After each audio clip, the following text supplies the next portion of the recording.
Guys, thanks for having us on here. My name is Nick Miles. You may have seen myself and my on-air partner here, Mike Cadell. We do WPIX in New York. Mike did Fox and Friends this weekend with a preview of the show. We're your sort of TV anchors from around the country.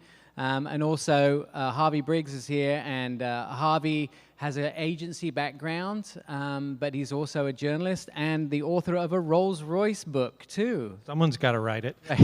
So, you know, terrible job for Harvey having to spend time in England test driving Rolls-Royces, just so we know what it's like to test drive Rolls-Royces. Mike and I want to talk to you a little bit about Operation Frodo 2022. That's Frodo, that's a picture. It still gets me super emotional to look at him because the story, that picture is just, tells 1,000 words. That is a dog who was born in the shelter system and never got out until he came to live with me. True. So, Operation Frodo has a long history, and it started with, we click in here and not moving. We try. There we go. It started with a need.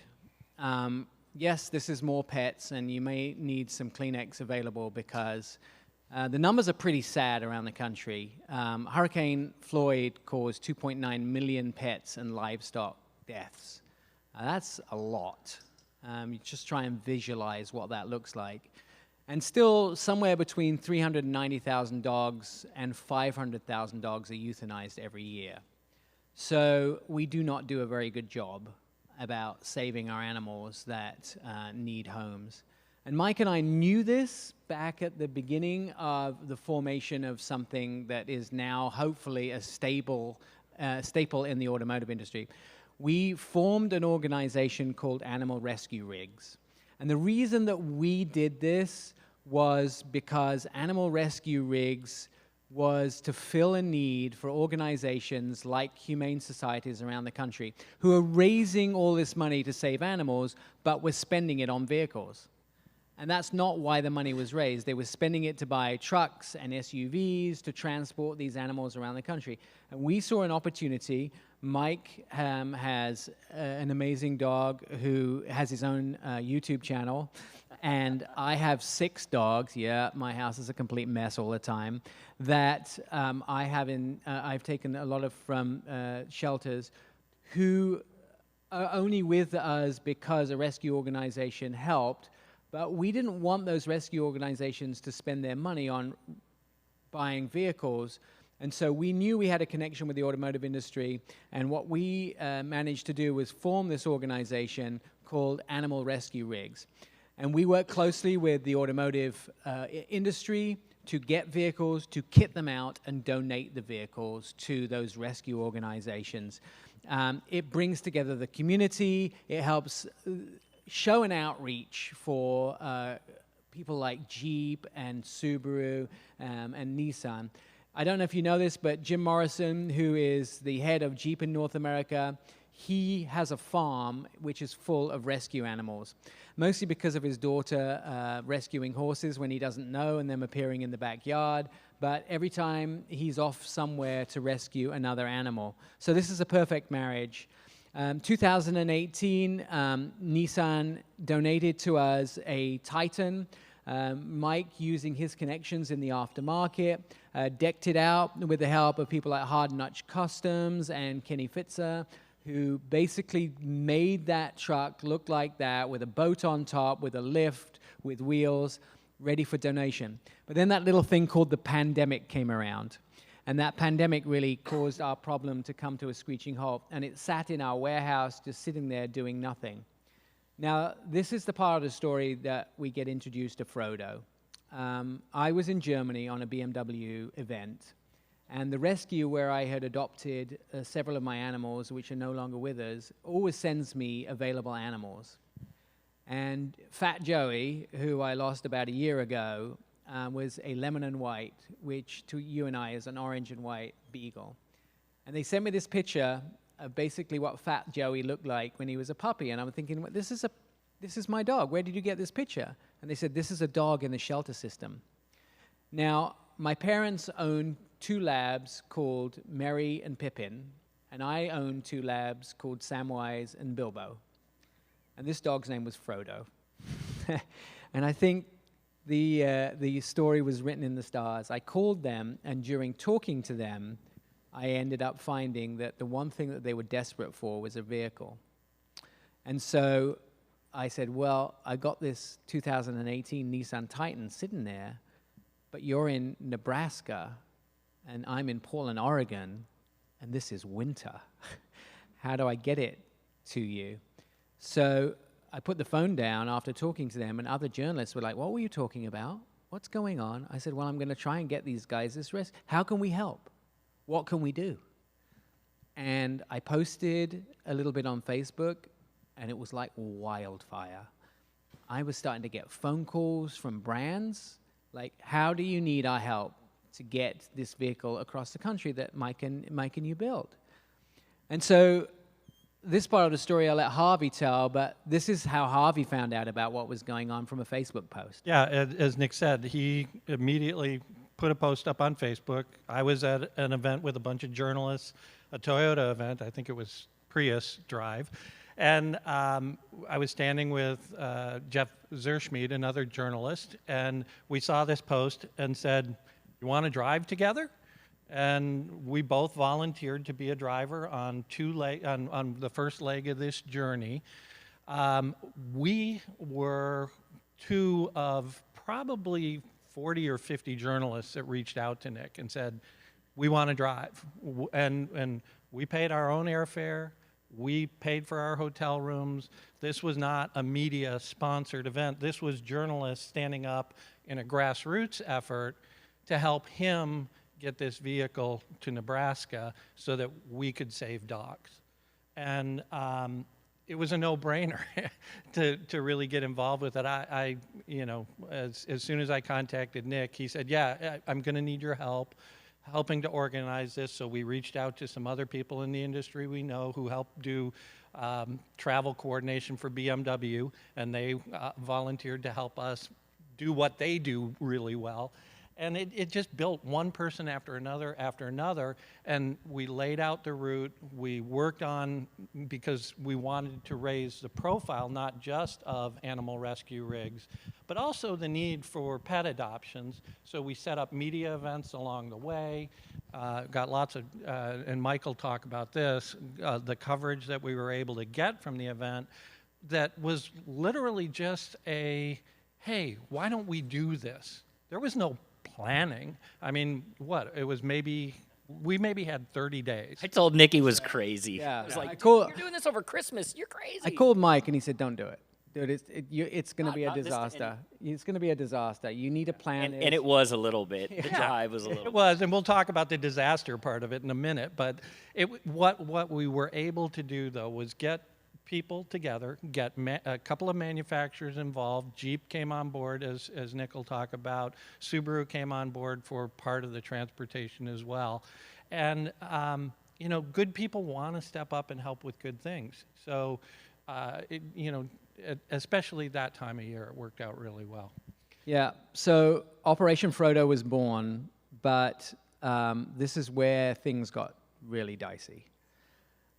We headed out. I think the drive to Nebraska was great. Javier, who's sitting up front here in the salmon shirt, picked the car up in Salt Lake, and he met me in Denver. And my husband and I and Javier went on to Nebraska, and we got to visit Javier's high school, which he hadn't been at in 30 years, 40 years, something like that. And when we got there, I was talking to the Fox weather guys at Fox TV, and they were like, it's not looking good. Things are looking really bad. You may want to abandon the trip. And I said, what are you talking about? They said, you're going to get down to about minus 30 going back through Wyoming. Well, as you can see by the slide, I took a picture of this map because I know no one will believe me. That is the Wyoming transportation website for the state. The temperatures got to minus 70. And we are driving through this. And we came back. We didn't come back just with Frodo. We ended up with 4 dogs in the car with Javier and my other half, driving across the country. And as we entered Wyoming, things started to go south. The temperature dropped, the freeway was closed, and the hotels were full.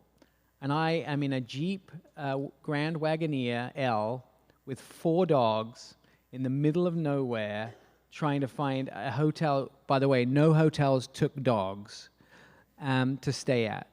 I couldn't see more than 8 feet in front of me because of the snow was so bad.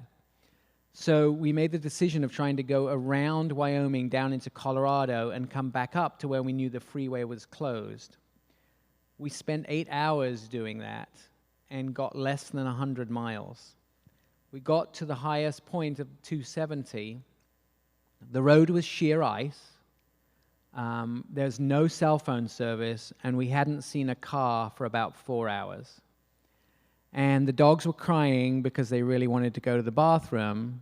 And so Javier said, we can pull over here at the top and try and see if they can get out. We stopped the car, but the wind was so violent that with the inertia of stopping and the wind, it basically slid us off the road headfirst into 2 feet of snow with our ass sticking out of the snowbank. And my other half, who doesn't go on media drives and has never been in the snow, is from San Diego, starts screaming in the back seat, "We're going to die! You're going to kill us! This is it! The dogs are going to eat us! We're done!" And I did the worst thing you can do as a spouse. I turned around and I said, "Shut up, sit down, put your seatbelt on. You are not helping," which I assure you I paid for later. I raised the Jeep up, I put it in snow mode, and I backed out in one swoop of 2 feet of snow, much to the relief of everybody in the vehicle. Unfortunately, if we hadn't got out, we'd have been done. If that had been a vehicle that couldn't have got out the snow, that would have been the end, and we could have been there for days without anybody finding us. The story gets a little worse. As we came across 270 at the top, it was dry road, and you could see for about 50 miles at this point in each direction because it's flat mountaintop. And the speed is 85, and I'm doing 90 because I'm trying to get down off the mountain as quickly as possible. And lights and sirens go on in my mirror. I'm like, oh, crap, I'm doing 5 miles an hour over. Who would pull me over?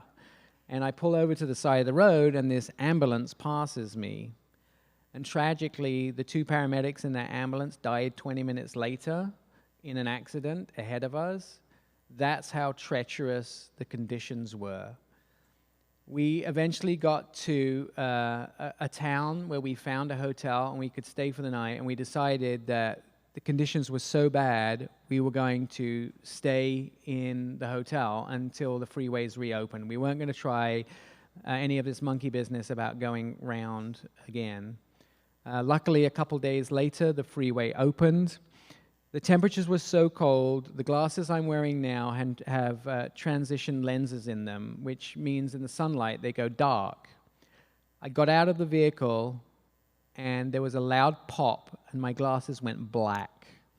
And I've never heard of this happening before, but the temperatures were so low outside, you could spend about 30 seconds in it, but it made my glasses basically divert to a black color, and I couldn't see out of them. And so I had to put my second pair on to finish the trip in. And luckily, they have returned to normal since then. But that was how cold the conditions were. Javier had a flight on Christmas Eve to get home. We slid all the way down Mount Hood. I learned things about Javier that I will never reveal, but there was crying. There was a lot of emotion.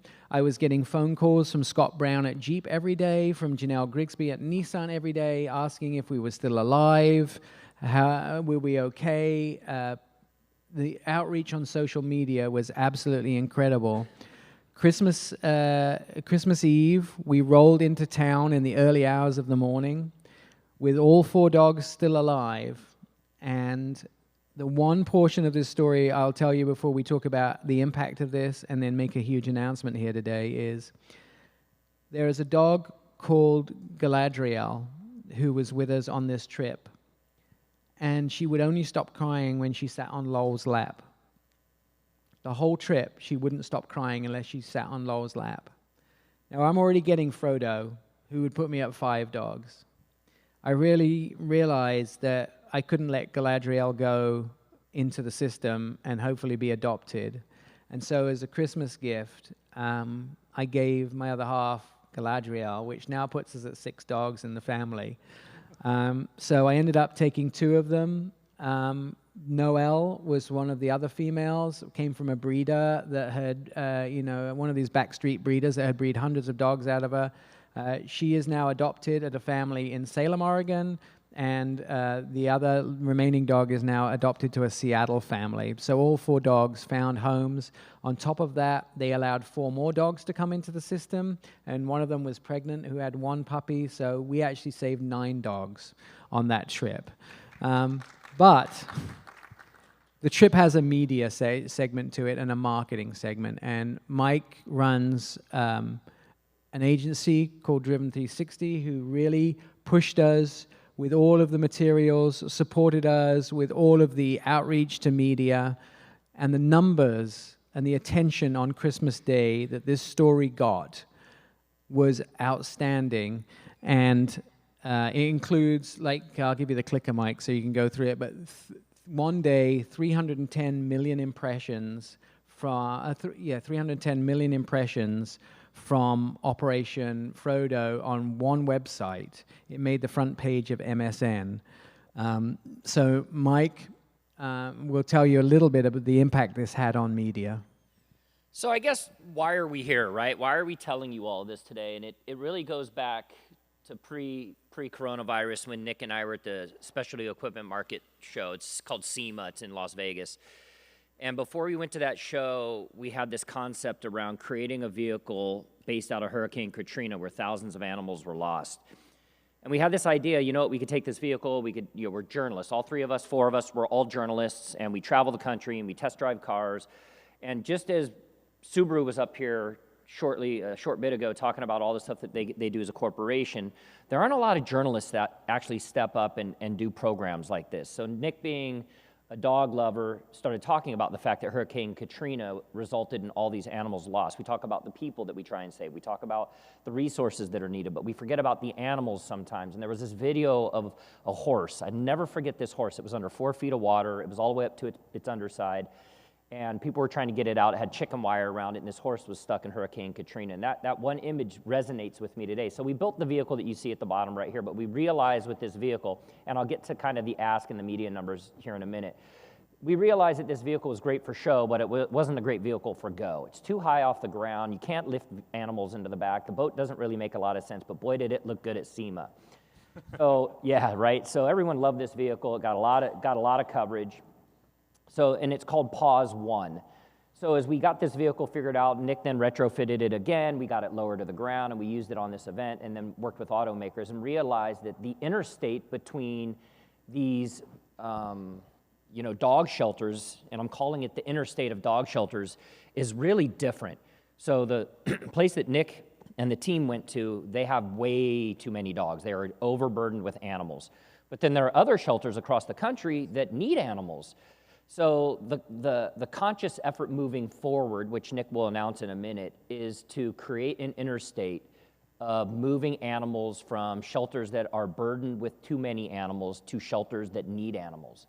That's one way that you can prevent these animals from being euthanized, because if they have too many in one shelter, they're going to euthanize the animal.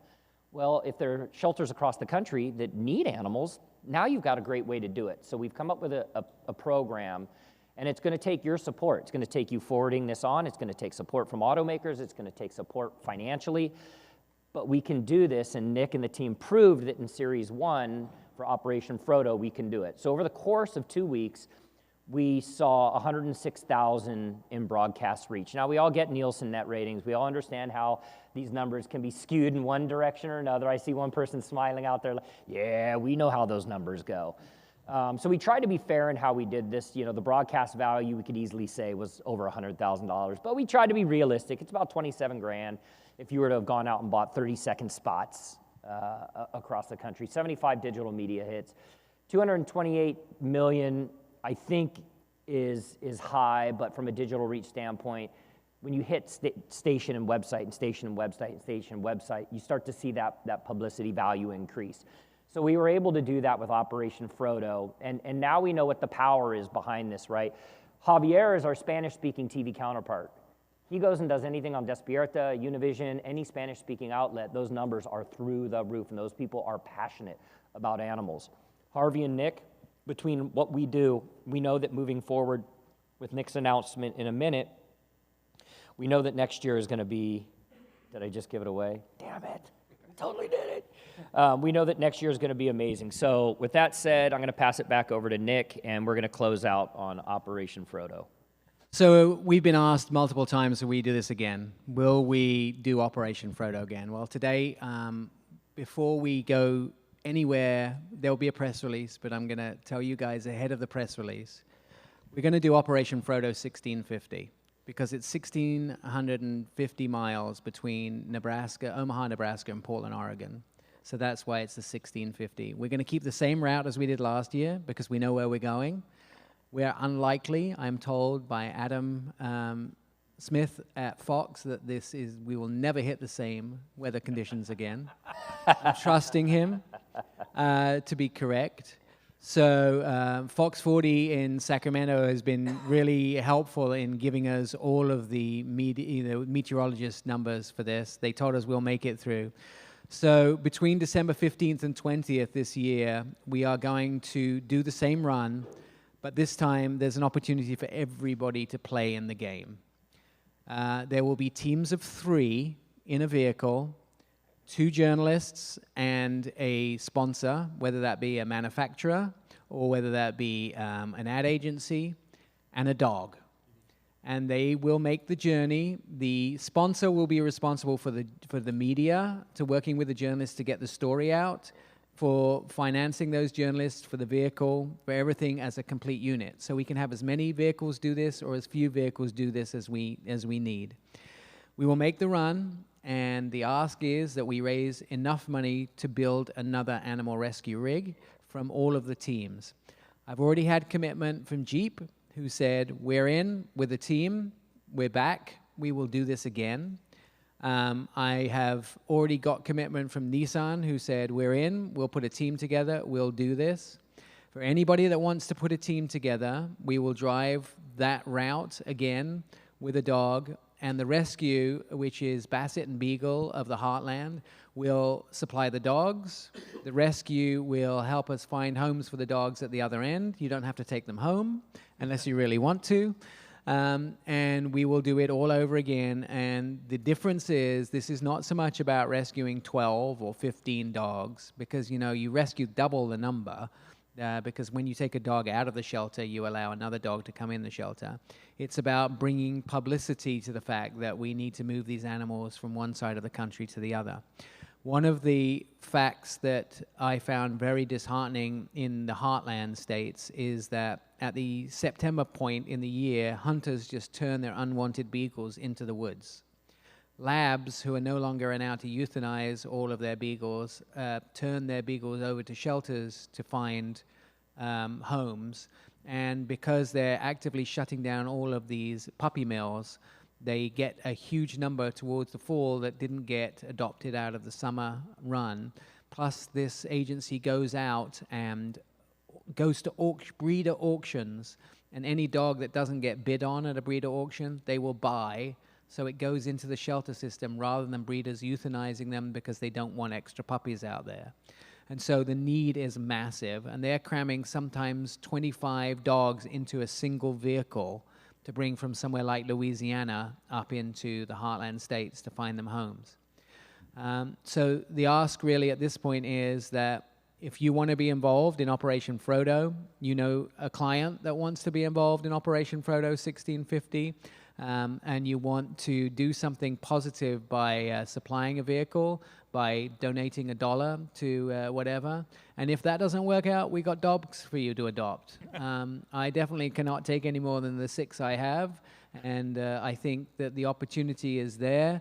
This is great community building, and it is a great cause. And hopefully we've enlightened you a little bit onto the possibility of doing good in your community and actually growing your community enough with something like animal rescue to partner with it. We have great media partners like Nexstar TV who can also work with us to do this on a local station level. So thank you for listening to our story, and I hope we didn't emotionalize you too much throughout today. But if you want to get involved, you know how to find us. Thank you. Thank you.